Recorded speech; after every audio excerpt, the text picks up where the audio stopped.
బీసీలకు మోసం చేసిరు. నేను నాకు గమ్మత్ అనిపించింది నిన్న చూస్తే. నిన్న బీసీ బంద్ అని చెప్పారు, మేము కూడా మద్దతు చెప్పినాం. కాంగ్రెస్ వాడు బీజేపీ వాడు ఇద్దరు పోయి రోడ్డు మీద ధర్నా ఎత్తురు. మరి ఎట్లుందంటే సామెత ఇది, నాకు గమ్మత్ అనిపించింది. అందరూ శ్రీ వైష్ణవులు అయినట్టు, కానీ రొయ్యల బుట్ట మాత్రం మాయమైంది. అరే అందరూ మద్దతు చెప్పబట్టి మరి ఎందుకు బిల్లు పాస్ కాదు? ఇలా 8 మంది ఎంపీలు బీజేపీకి ఉన్నారు, 8 మంది ఎంపీలు కాంగ్రెస్కు ఉన్నారు. మీరు 16 మంది రాజీనామా చేస్తే బీసీ బిల్లు పాస్ కాదా? పార్లమెంట్లో ఈ 8+8 రాజీనామా చేసి కూర్చుంటే పార్లమెంట్ కదలదా? మోడీ ప్రభుత్వం షేక్ కాదా?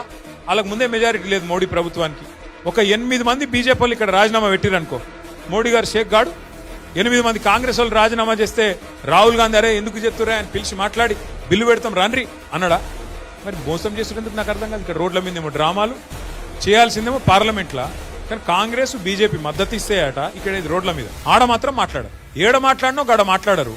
ఇక్కడ మాత్రం డ్రామాలు చేసి ఇక్కడ మళ్ళొక్కసారి బీసీలను మోసం చేసే ప్రయత్నం చేస్తారు. దయచేసి నేను మిమ్మల్ని కోరేది, మళ్ళా కేసీఆర్ గారు రావాలంటే జూబ్లీహిల్స్కి వెళ్ళి మన జైత్రయాత్ర మొదలు కావాలి.